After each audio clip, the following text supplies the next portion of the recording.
তো সুতরাং এগুলো তো যে আন্দোলন চলছে, যে ইস্যু চলছে আলোচনা, সেটিরই ধারাবাহিকতার বিষয়। এটি এমন নতুন কোনো ইস্যু নয়। ওই জায়গাটায় যেটা আসতে চাচ্ছি সেটা হচ্ছে মাহমুদুর রহমান মান্না সাহেবের যে বক্তব্য, সেটা নিয়ে আমাদের ভিন্ন কিছু বলার সুযোগ থাকতো যদি না, আমি একটু শেষ করি, যদি না উনি নিজে এটার ডিফেন্স না দিতেন। উনি কিন্তু বক্তব্যটা স্বীকার করে নিয়েছেন। সুতরাং উনি যে কন্টেন্ট সম্পর্কে যে বক্তব্য, উনি কি বলেছেন, কি বোঝাতে চেয়েছেন, কি বক্তব্য, কার সাথে কি কথোপকথন হয়েছেন, সেটা বেস্ট ডিফেন্সটা কিন্তু উনি দিতে পারবেন। যদি ওনাকে সেটার মুখোমুখি করা হয় তাহলে আমি আশা করছি যে তিনি দেবেন। তিনি ফেসবুকেও তিনি তার একটা পোস্ট আছে, তিনি বলেছেন তার বক্তব্য স্বীকার করে নিয়েছেন।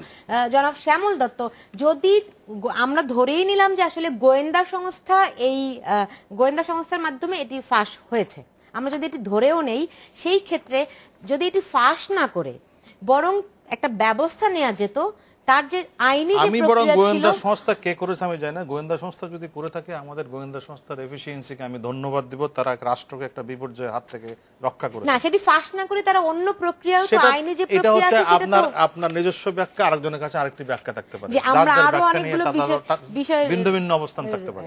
আমরা ফিরছি, একটু পরেই নিচ্ছি ছোট্ট একটা বিরতি।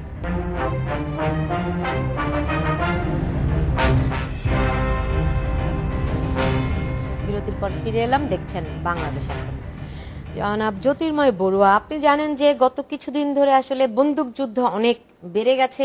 এর মধ্যে অন্তত 100 খানেকেরও বেশি বন্দুক যুদ্ধের খবর আমরা পেয়েছি, এর বাইরেও হয়ে থাকতে পারে, রিপোর্টেড হয়েছে, এবং মারা গেছে অন্তত 32 জন বন্দুক যুদ্ধে নিহত হয়েছে, এবং যাদের অধিকাংশই বিএনপি জামায়াত কর্মী। এটা কি আসলে বিচার বহির্ভূত হত্যাকাণ্ডকে, মানে হত্যাকাণ্ড হতো নাকি? অবশ্যই বিচার বহির্ভূত হত্যাকাণ্ডের সংজ্ঞাগুলোকে খুব ফানিভাবে পুলিশের পক্ষ থেকে ডিফেন্ড করা হয়। আপনাদেরই একটা অনুষ্ঠানে দেখছিলাম র্যাবের বর্তমান মহাপরিচালক বলছিলেন যে বিচার বহির্ভূত হত্যাকাণ্ড যদি হয় বিচার অন্তর্গত হত্যাকাণ্ড তাহলে নিশ্চয়ই আছে। বিচার অন্তর্গত হত্যাকাণ্ড তো আসলেই আছে। আপনি যখন একটি মানুষকে বিচার করে যখন ফাঁসি দিচ্ছেন, সেটি বিচার করে, বিচার না করে তো আপনি কারো প্রাণ সংহার করছেন না। সেটি নিয়ে কারো আপনি ফাঁসির দণ্ড বা ক্যাপিটাল পানিশমেন্ট আপনি চাইবেন কি চাইবেন না, এটার পক্ষে বিপক্ষে এখন যারা হিউম্যান রাইটস নিয়ে কাজ করেন অর্গানাইজেশনগুলো এটার বিরুদ্ধে বলছে। যদিও আমেরিকার মতো দেশে প্রতি বছরই একটা নির্দিষ্ট সংখ্যক 40টিরও বেশি ফাঁসি দেওয়ার দণ্ড কিন্তু এখনও হচ্ছে। ওরাই সবচাইতে বেশি এটা নিয়ে কথা বলেন ফাঁসি না হওয়ার জন্য। আমি ফাঁসির পক্ষে এখানে গুণগান করতে আসিনি। আমি যেটা বলার চেষ্টা করছি যে বিচারিক একটি প্রক্রিয়াটা যখন থাকে, আপনার সাম সর্ট অফ প্রোটেকশনটা কিন্তু থাকে। আপনি বিচার না করে যখন হত্যা করছেন, যখন মেরে ফেলছেন, পুলিশ ইজ বিকামিং দ্য জাজ, জুরি অ্যান্ড এক্সিকিউশনার। তিনটা ভূমিকাই তারা পালন করছেন। যখন কিন্তু আপনি একটু সরি, আপনাকে ইন্টারাপ্ট করতে হচ্ছে। আপনি যদি দেখেন গতকাল ঢাকায় 4 জন মারা গেছে, বন্দুকযুদ্ধে নিহত হয়েছে। এর মধ্যে একজন ওয়াদুদ ব্যাপারী, তিনি যুব দলের একজন নেতা ছিলেন, এবং পুলিশ বলছে যে তার আগের দিন, একদিন কিংবা 2 দিন আগে মিরপুর এলাকায় একটা বাসে ককটেল মারা, তার একটি মোটরসাইকেলে করে যাচ্ছিলেন এবং সেখান থেকে তিনি ককটেল মেরেছেন একটি বাসে, এবং সেটি একটি ভিডিও ফুটেজও আছে যেটি পুলিশের সিসি ক্যামেরায় ধরা পড়েছে। তাহলে কি আপনি দেখেন, এদেরকে যদি বিচারের আওতায় আনা হয় এবং তাদেরকে যদি একটা লম্বা সময়, আপনি জানেন যে হাজার হাজার মামলা, কিন্তু এখন পর্যন্ত কোনোটির তদন্ত হয় না, কিচ্ছু হয় না, কবে কি হবে, এবং তারা জামিনে পার পেয়ে যায়। তাহলে আপনার কথাতেই যেটা উঠে আসছে, আপনার প্রশ্ন থেকেই, যে আপনার আসলে বিচার ব্যবস্থার প্রতি আস্থাটা নেই, আমাদের কারোই নেই। যে হিসেবে আমরা যেভাবে কথাগুলো বলি তাহলে মনে হচ্ছে আমাদের বিচার ব্যবস্থার প্রতি আস্থা নেই। বিচার ব্যবস্থার প্রতি যদি আস্থা না থাকে, বিচার ব্যবস্থাটাকে কিভাবে আমি সুসংহত করবো, আরো শক্তিশালী করবো, সেই জায়গাটায় যাওয়া দরকার। আপনি যখন বলছেন যে একজন সিসিটিভি ফুটেজে পুলিশের কাছে আছে যে তিনি মোটরসাইকেলে করে যাওয়ার সময় তিনি বোম ছুঁড়ে মারছিলেন, তাহলে তাকে আরো বেশি বাঁচিয়ে রাখার প্রয়োজন। তিনি কারণ নিজের উদ্যোগে, নিজের পয়সা খরচ করে বা নিজের রাজনৈতিক বিশ্বাস থেকে তিনি নিজের সিদ্ধান্তে বোমা মারতে এসছেন, এটা কিন্তু বাংলাদেশের রাজনীতিতে কখনোই হয় না। তার পেছনে কে আছে সেটা তো কখনোই বের হচ্ছে না। আপনি দেখছি, আমরা শুনছি 500 টাকা দিলেই আপনার আমার গায়ে পেট্রোল বোমা মেরে চলে যাচ্ছে কোনো একজন। আমরা খুব সহজে আমাদের এই মিডল ক্লাস সেন্টিমেন্ট থেকে আমরা বলে দিতে পারি বস্তির লোকজন করছে। খুব সহজে আপনি আঙুলটা তোলেন। এই রাষ্ট্র বস্তি তৈরি হওয়ার জন্য সহায়ক একটি সিস্টেম চালু রাখে, আবার এই বস্তির বিরুদ্ধেই আঙুল তুলবে সবসময় তাদেরকে হেয় করার জন্য।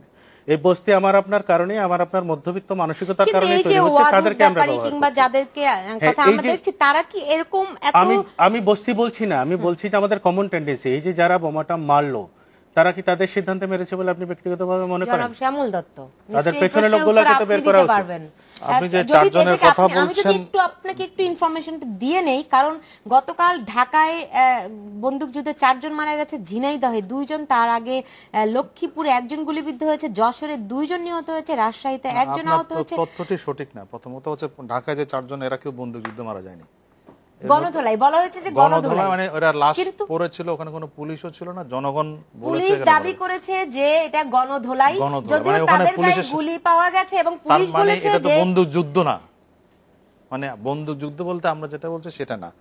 এমনকি ঝিনাইদহটাও বিলের মধ্যে লাশ দুটো পড়ে আছে, জনগণ গিয়ে খবর দিয়েছে পুলিশকে, পুলিশ গিয়ে পরে উদ্ধার করেছে। এখন কে মেরেছে সেটা ঝিনাইদহের দুইটা এটা হ্যাঁ এটা বোধহয় তদন্তের বিষয়। বন্দুকযুদ্ধ। ঢাকারটাও 3 জনের এখনো পরিচয়ই পাওয়া যায়নি। না। এই লোকগুলো কারা কেউ জানেও না, এরা কোনো রাজনৈতিক পরিচয়ও নেই। এবং ইন্টারেস্টিং হচ্ছে ঢাকা শহরে মিরপুরের মতো এলাকায় বাকি 3 জনের এখনো কোনো পরিচয় পাওয়া যায়নি যে এরা কারা।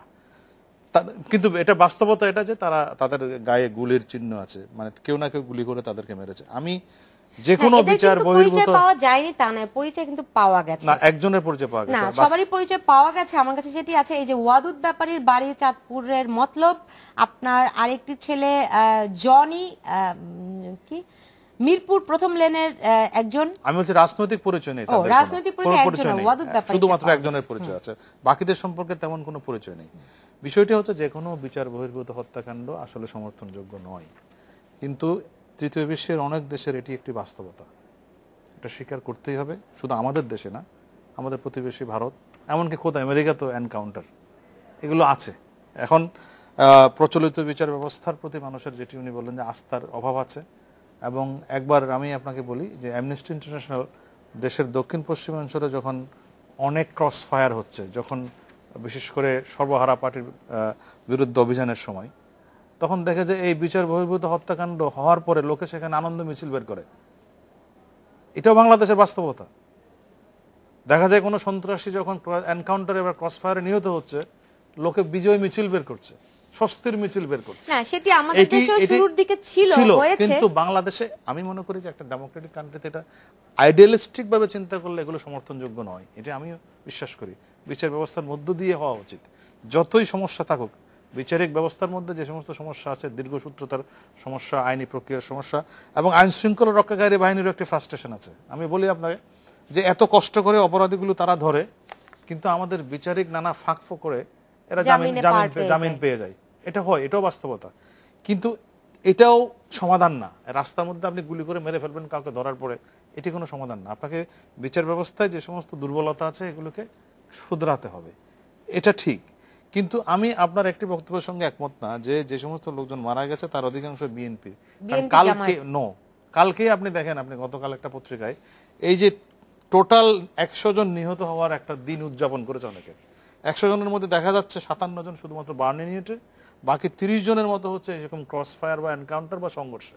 তার মধ্যে মাত্র 17 জনের পরিচয় পাওয়া গেছে, বাকিরা কিন্তু কোনো রাজনৈতিক পরিচয় পাওয়া যায়নি। আমি আপনাকে গত 4 দিনের যে হিসাবটি বললাম, আপনি 4 দিনের বলছেন, আমি গত এই 5ই জানুয়ারির পর থেকে এই পর্যন্তের 100 জনের একটা হিসাব গতকাল একটা কাগজে ছাপা হয়েছে, টোটাল ছাপা হয়েছে, এবং সেখানে এনকাউন্টার বা ক্রস ফায়ার বা সংঘর্ষে কতজন মারা গেছেন এরকমও আছে। এই যে ঝিনাইদহে যারা মারা গেছে তারা হচ্ছে এলাকায়, তারা এই 2 পরিবারই 2 জন মারা গেছে, তাদের 2 পরিবার এলাকায় বিএনপি সমর্থক বলে পরিচিত। হ্যাঁ। তারপরে আপনার যশোরে 2 জন নিহত, এরা 2 জনই জামায়াত কর্মী। আপনার রাজশাহীতে 1 জন শিবির কর্মী, লক্ষ্মীপুরে যুবদল নেতা গুলিবিদ্ধ। মোটামুটি সবই আসলে যা দেখছি বেশিরভাগই হচ্ছে এগুলি বিএনপি অথবা জামায়াত। গত 4-5 দিনের হিসাবটা আমার কাছে আছে, সেটি বললাম। আপনি বলছেন এটা, আর বিএনপি থেকে বলা হচ্ছে যে যাবতীয় অগ্নিকাণ্ড থেকে শুরু করে যা করছে সবই তো সরকার করছে, তাহলে দুটোর সঙ্গে তো মিলছে না। এই যে আন্দোলনের এই যে কর্মকাণ্ডের সঙ্গে ধরা পড়ছে যারা আইন শৃঙ্খলা রক্ষাকারী বাহিনীর সাথে শিকার হচ্ছেন, তারা তো না, এগুলো সবই সরকার করছে বলে বিএনপি দাবি করছে। ফলে এখানে একটা কন্ট্রাডিকশন আছে। যাই হোক, আমি বলছি যে বিষয়টা বিচার বহির্ভূত যে কোনো হত্যাকাণ্ড, যে কোনো তাহলে আসলে করণীয় কি আছে, মানে এগুলি কিভাবে, যেহেতু আমাদের বিচার প্রক্রিয়া দেখেন আমাদের আমি ফিরবো, কিন্তু আমাকে একটা বিরতিতে যেতে হবে, ফিরছি একটু পরেই, নিচ্ছি ছোট্ট একটা বিরতি।